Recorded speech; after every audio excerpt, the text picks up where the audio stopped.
इसके बाद आपने तो अपना काम हमेशा किया, जो भी आपके पास आया मदद मांगने आपने उसकी मदद की, उसको ताकत दी। अब उसने आपके साथ क्या किया ये आपके सामने।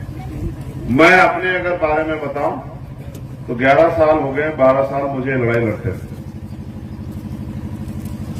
जब किसी को कहीं मेरी जरूरत होती है तो मैं उसके बुलाने से पहले पहुंच जाता हूं, उसकी मदद करने के लिए, उसकी आवाज उठाने के लिए। लेकिन इस बार 11 साल के जीवन में जो मैंने संघर्ष के जीवन में मैंने खूब जेल काटी, 3-3, 4-4 बार 16-16 महीने जेल काटी, मुकदमे झेले, दिल्ली में 2-2 बार तिहाड़ काटी।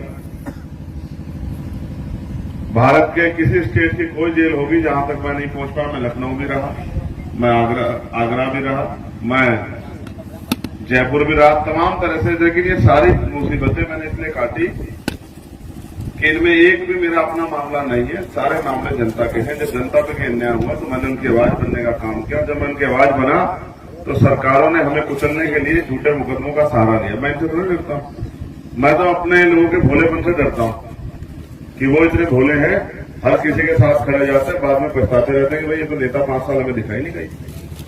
आप और मैं इस बात को समझ लें कि जो समाज महापुरुषों की बात के साथ नहीं खड़ा होगा उस समाज की तरक्की नहीं हो सकती।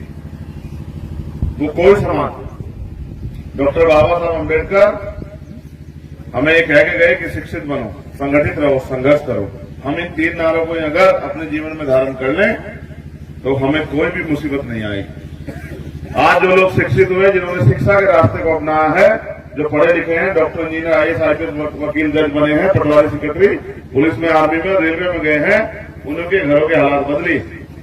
जो जिन्होंने शिक्षा को अहमियत कम दी है, आज भी उनके हालात गांव में आप देख लो तो आपको एहसास हो जाएगा। जिनके घरों में शिक्षा का दीपक उस तरह नहीं जला कि उनके घरों से रोशनी की कामयाबी निकली हो, कोई उनका बच्चा कामयाब हुआ हो, आज भी उन घरों के हालात आजादी के 75 साल बाद भी देखो किस तरह के हैं कि प्लास्टर भी उनको नसीब नहीं हुआ।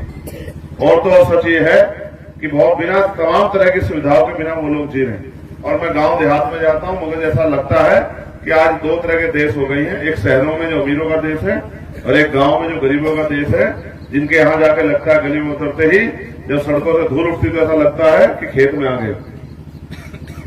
और जब आप शहरों में जाओगे, बड़ी बड़ी गाड़ी, बड़े बड़े मकान, बड़ी बड़ी चमक धमक, साफ सुथरी सड़कें, तो ऐसा लगता है कि जैसे गरीबों की तरफ कोई कुछ देखना ही नहीं चाहता। ऐसा लगता है देश अमीरों का ही हो गया। लेकिन क्या संविधान इसी सपने के साथ आया था? संविधान तो इस बात की आजादी देता है, चाहे वो किसान हो, चाहे वो नौजवान हो, चाहे महिलाएं हो, चाहे मजदूर हो, चाहे वो किसी जाति धर्म का व्यक्ति हो, सबको इस देश में आगे बढ़ने का, तरक्की करने का, पढ़ने का, पढ़ाने का, नौकरी करने का, रोजगार करने का, खेती करने का अधिकार मिलेगा। लेकिन कहां है सब कुछ? ये तो सब कुछ धीरे धीरे खत्म हो रहा। कोई पूछने वाला नहीं, कोई बताने वाला नहीं। और जिस तरह से पिछले 10 साल में महंगाई बढ़ी, बेरोजगारी बढ़ी, भ्रष्टाचार बढ़ा है और सिर्फ फ्री की बात करके और लोगों को मोहताज बनाने का काम किया जा रहा है, ये एक षड्यंत्र है। इसको इस तरह समझिए, चूहेदानी में रोटी का टुकड़ा लगाया जाता है।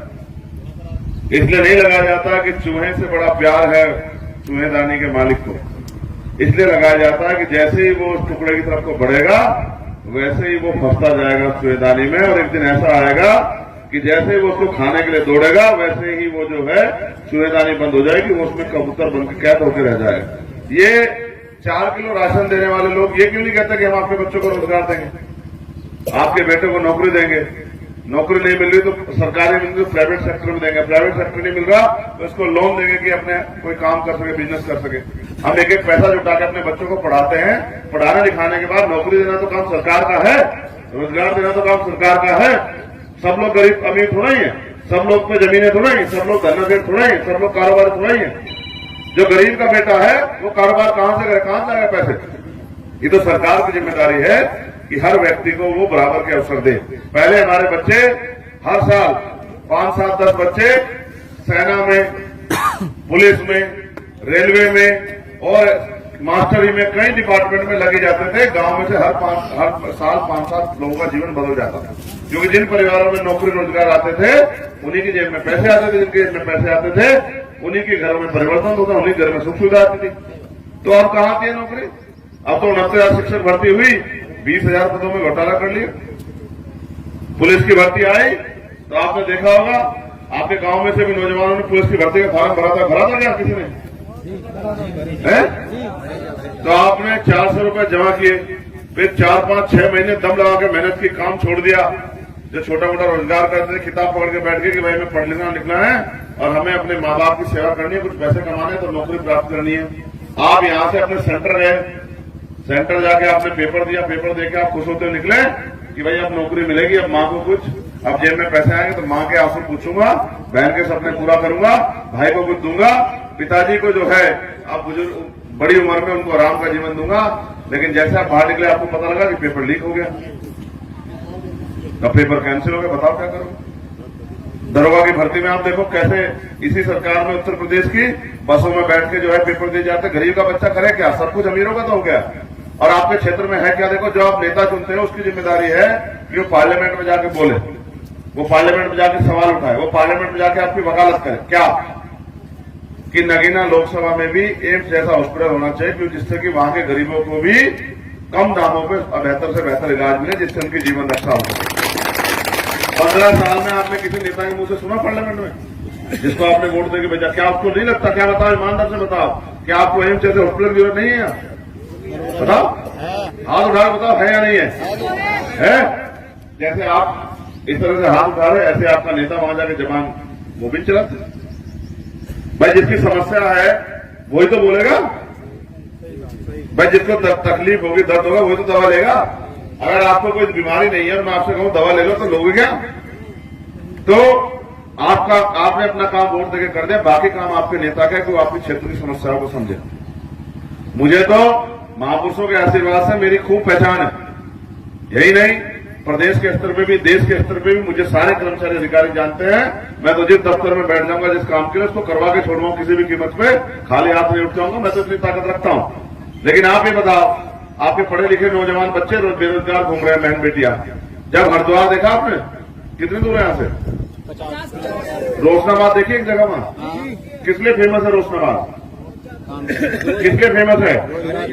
मामले में कंपनियां, हाँ, वहां उद्योग धंधे लगे हैं, वहां इंडस्ट्रियल एरिया लगा है। एक कंपनी में 8-8, 10-10 हजार लोग काम करते हैं और वहां कई सौ कंपनियां लगी है।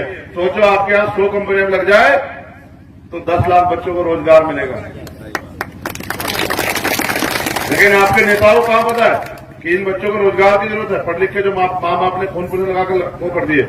यही बराबर में हरिद्वार से पढ़ तरफ भगवानपुर है, भगवानपुर में भी इंडस्ट्रियल एरिया लगा है। सब किसानों की जमीन को गवर्नमेंट ने लिया और दिया कि भाई चलो इनको रोजगार दो। तो कितने लोगों की जिंदगी बदली। आज हमारी बहन बेटियों को मजबूरी में भट्टों पे काम करना पड़ता है, कोलों में काम करना पड़ता है, खेतों में काम करना पड़ता है। पशु पालते हैं हम लोग कि भाई कुछ दूध बेच के कुछ पैसे कमा लें। कब तक इससे कितने अमीर हो जाओगे? कौन सी सुविधा ले लोगे? एक 4 रुपयों की गाड़ी नहीं खरीद पाओगे पूरी जिंदगी से, जब तक आप अपने बच्चों को कामयाब नहीं बनाओगे। कामयाब बनाने की जिम्मेदारी सरकार की है, लेकिन सरकार तो गरीबों की खाल उतारने में लगी। कैसे? 350 का सिलेंडर 1150 रुपए का देगी, 150 रुपए का आने वाला बिजली का बिल 600-700 रुपए का आएगा, 20 रुपए का आने वाला दवाई 100 रुपए का आएगा, और तो और 45-50 रुपए का पेट्रोल 100 रुपए का आएगा। और प्रैक्टिकल सुनो, आप कस्बे में जाते हो ना, नजीबाद जाते हो, नगीना जाते हो, नजीबाद आज कितना पैसा लगता है नजीबाद जाने का? 20 रुपए। बताओ आपसे 5-7 साल पहले कितना पैसा लगता था? 5 रुपए। तो 4 गुना बढ़ गई नहीं बढ़ गई महंगाई? ये तो आपके सामने ही है ना। आमदनी कितनी बढ़ी? जो मेहनत मजदूरी करते थे 300, 350, 400 रुपए मिलते थे, आज क्या 1000 रुपए मिलने लगे? तो जो आप कमाते हैं वो तो खर्चों में चला जाता है। ये देते 4 किलो राशन, और 4 किलो राशन तक चलता है 10 दिन 20 दिन, क्या करोगे? अब तो मनरेगा में भी नहीं मिल रहा काम। मनरेगा में कहां मिल रहा काम? और मनरेगा में पैसा ही नहीं आ रहा। और तो और मेरी बात को गौर से सुनो भाई, पहले हम मेहनत मजदूरी कर लेते, जो कब पढ़े लिखे लोग हैं, घरों गांव में रहने वाले, एक परिवार मिलके खेत की कटाई करता था, 1 साल का अनाज होता था। अब वो कटाई मालिक मशीन से करवा देता, 2 घंटे में हो जाती है। तो अब मजदूरी की वो नहीं बची जरूरत, तो फिर करें क्या? गरीब लोग भूखे मरेंगे क्या? आपको पता है कि गेहूं कहां, ये अनाज आपको जो मिलता कहां से आता है? किसके पैसे का आता है? पता आपको? नहीं पता आपको? नहीं पता होता तो अभी बताते हैं मेरे पैसे का जाता है। सुनो, आप 1 रुपए का सामान खरीदते हो, 28% टैक्स लगता है। आपने बोतल खरीदी कितने पैसे की है भाई? 10 रुपए। 6 रुपए लिखा। 5 रुपए। 5 रुपए की? तो 5 रुपए की अगर आपने खरीदी तो इस पे 28% टैक्स के हिसाब से लगा लो, 1 रुपया 40 पैसे सरकार के खाते में चले गए इससे खरीदी। समझ रहे? आप एक बहुत गरीब से गरीब परिवार 5,000 रुपए का सामान खरीदता है महीने में, तो 1400 रुपए सरकार के खाते में जाते हैं, और उन 1400 रुपए में से वो 800 रुपए सिलेंडर बढ़ा के आपकी जेब पहले काट लेती है। डीजल पे, पेट्रोल पे बढ़ा के, खाद्य पदार्थों बढ़ा के, दवाई पे बढ़ा के, स्कूल की फीस पे बढ़ा के, तमाम तरह चीजों बढ़ा के, और फिर वो आपको 200 रुपए का राशन देकर ऐसा एहसास कराती है कि हम आपकी बहुत मदद कर रहे हैं। अब गरीब को लगता है भाई ये तो दे रही है कुछ, पिछली तो ये भी देती थी। भाई फिर मेरी बात सुनो, आप ही का पैसा 1400 रुपए लेके और 200 रुपए का रोजगार अगर आपको राशन दे दिया तो कौन सा बड़ा काम किया? तो 1200 रुपए आपका बचता है। भाई देश चलाने के लिए अगर आप सिस्टम का हिस्सा नहीं बनोगे, आपके बच्चे कुर्सियों में नहीं बैठेंगे, तो आपके लिए पॉलिसी कौन बनाएगा? आज 500 रुपए पेंशन मिलती है गरीबों को, जो विधवा है, जो वृद्ध है, जो विकलांग है। आप बताओ 500 रुपए में ये बोतल 5 रुपए की आई, आप 4 बोतल एक दिन में पी लेगा नहीं पीलेगा आदमी मिनिमम? तो 20 रुपए की होगी। तो आप बताओ एक महीने में कितने पैसे की पानी पिएगा? 600 रुपए का। तो 500 रुपए सरकार कहती है 500 रुपए की पेंशन में पूरा महीने में खर्चा चल जाएगा। देखो कैसी मजाक उड़ा रही गरीबों। अधिकारियों को भी मोटी मोटी तनख्वाह पेंशन मिलती है, नेताओं को मिलती है, गरीबों को क्या मिलता है? गरीबों का खून चूसने वाली सरकार आ गई है। अगर आपको इससे बचाव करना है तो फिर आपको अपनी वोट का सही इस्तेमाल करना पड़ेगा, क्योंकि वोट ही हम पे हथियार है, जिनसे ना हम इनको लाठी से जवाब दे सकते, ना गोली से, ना किस चीज से। हम तो आम जनता है, हम इनको वोट से ही जवाब दे सकते हैं। अगर आप अपनी वोट से मजबूत फैसला लो, और जिस तरह से आपने और लोगों को मौका दिया, मैं तो सड़कों पर लड़ता रहा, अब मैं आपके बीच आया हूं। अगर आप सच में मेरी मदद कर दो तो मैं आपको दिखाऊंगा किस तरह का बदलाव होता है। मेरी उम्र 60 साल नहीं है, मेरे पास 7 साल नहीं कि मैं किसी चुनाव अकेले चुनाव की लड़ रहा हूं। सुख सुविधा की राजनीति करना चाहता तो गोलियां नहीं खाता। आपको पता अभी 400 गोली चली 6 महीने पहले मेरे से। मैं गोली खा के भी जिंदा हूं इसलिए क्योंकि मैं गरीबों के आंखों में आंसू नहीं देख सकता हूं। मैं जब छोटा था मेरी माँ खेत से घास लाती थी, मैं स्कूल से आके घास की गठरी पकड़ के लाता था कि मेरी माँ के ऊपर ज्यादा वजन ना पड़े। मैं तो गरीबी देख के आया हूं, और मैं गरीबों में से हूं, तो मैं उन लोगों की समस्या समझता हूं। इसलिए आपसे कह रहा हूं, कब होंगे आपके ये बिना प्लस्तर के मकान पक्के? कब आएंगे आपके घर में सुख सुविधाएं? कब आप अपनी, देखो आज गरीब आदमी बहन बेटी की शादी करेगा, कर्ज लेगा। पहले 3 लाख रुपए में हो जाती थी शादी, एक मोटरसाइकिल अब होती है 5 लाख पार में, 6 लाख में, 7 लाख में। कहां से लाओगे कर्ज? कब तक सारी जिंदगी उतारते रहोगे? आज अगर इलाज कराना पड़ जाए अच्छे हॉस्पिटल में तो कर्जा नहीं उतरेगा पूरी जिंदगी। ठीक है, तो इसलिए, और पढ़ाई देखो कितनी महंगी होगी। डॉक्टर अगर अपने बच्चों को बनाना चाहो तो 1 करोड़ रुपए चाहिए, तो क्या करोगे भाई? कभी बन ही नहीं पाएगा डॉक्टर। गरीब का बेटा डॉक्टर बनेगा ही नहीं, इंजीनियर वकील बनेगा ही नहीं, जज बनेगा ही नहीं, IAS IPS बनेगा ही नहीं। तो भाई क्यों? क्या हम सारी उम्र ऐसे ही रहेंगे? तो इसलिए मुफ्त शिक्षा की व्यवस्था होनी चाहिए। कहां आपके अच्छे स्कूल कॉलेज यूनिवर्सिटियां, कहां डेंटल कॉलेज, कहां मेडिकल कॉलेज? क्यों आपके नेताओं ने नहीं सोचा? क्योंकि देखो उनके बच्चे पढ़ते हैं इन कॉलेजों में, आपके थोड़ा ही। उनको अपने बच्चों से मतलब है, आपके बच्चों से नहीं, आपको अपने से मतलब होना चाहिए। मौका आपके पास है, माहौल बना हुआ है, चारों तरफ गूंज है कि इस बार नगीना पार्लियामेंट से गरीबों की ताकत से चंद्रशेखर आजाद पार्लियामेंट जा रहे हैं। और जब एक प्राइमरी स्कूल के मास्टर का बेटा, देखो बाबा साहब पढ़े स्कूल के बाहर बैठ के, पढ़े नहीं पढ़े? तो बाबा साहब पढ़े तो कितने लोगों के लिए रास्ते खोले नहीं खोले? तो जब बाबा साहब स्कूल के बाहर बैठ के पढ़े तो एक प्राइमरी स्कूल के हेडमास्टर का बेटा अपने लोगों के लिए तमाम तरह के उन अवसरों को पैदा करेगा, किसानों के लिए, नौजवानों के लिए, महिलाओं के लिए, दलितों के लिए, पिछड़ों के लिए, आदिवासियों के लिए, मुसलमानों के लिए, जैन के लिए, सिख के लिए, बौद्ध के लिए, जिनकी जरूरत आज बुनियादी रूप से हमें है। सच तो यह है, आज हमारे पास खाने के लिए अच्छी रोटी, पहनने के लिए अच्छे कपड़े और सर ढकने के लिए अच्छी छत भी नहीं है। सच तो यह है, पीने के साफ पानी की व्यवस्था भी हमारे यहाँ नहीं है। मैं गारंटी देता हूं कि यहाँ 90% लोग ऐसे होंगे जिनके घरों पे साफ पानी नहीं होगा, आरओ का पानी नहीं होगा। आप बताओ ईमानदार से, कितने लोग घरों में आरओ लगे? जरा हाथ लगा बताओ। तो आपको नहीं पता कि आपके यहाँ का पानी खराब हो गया? आप देखो ना, आपके यहाँ का पानी खराब हो गया, बीमारी की जड़ हो गई, लेकिन अब सरकार को थोड़ा फर्क पड़ता।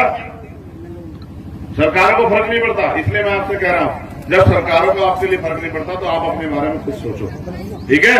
मैं आपसे अपील करता हूं कि आप इस लड़ाई में मेरी मदद कराओ। बताओ कराओगे नहीं कराओगे मदद? दोनों हाथ उठा के बताओ जो लोग मदद कराएंगे। जो एक हाथ उठाएगा उसकी नहीं मानी जाएगी, जो दोनों हाथ उठाएगा उसकी बात मानी जाएगी। और आखिरी बात, पहले बताओ निशान क्या है हमारा? लोग मुझसे भाव मैंने तो पूछो क्या है हमारा निशान? जोर से बताओ। देखो, अभी भी देश में जाति के आधार पर अन्याय अत्याचार दुर्जाति होती है। मैं बहुत जमीनी बात कह रहा हूं। हमारे वाल्मीकि समाज के लोगों ने अभी एजुकेशन की वैल्यू नहीं समझी। उनको लगता है कि उनका अंतिम जिंदगी झाड़ू लगाना है, जबकि बाबा साहब अम्बेडकर ने तो उनको कलम की ताकत दी। और भगवान वाल्मीकि महाराज के भी हाथ में कलम है। अगर हम कलम पकड़ेंगे, पढ़े लिखेंगे, तभी तो हम लोग कामयाब होंगे। जब हम शुरू बचपन में झाड़ू पकड़ लेंगे तो हम कौन से करोड़पति अरबपति हो जाएंगे। इसलिए कह रहा हूं, सभी लोगों को बदलना पड़ेगा, सभी लोगों को अपने बारे में सोचना पड़ेगा। मेरा ये चैनल सब्सक्राइब करें और मेरे हर अपडेट आपको मिले, इसके लिए बेल आइकन जरूर दबाइएगा।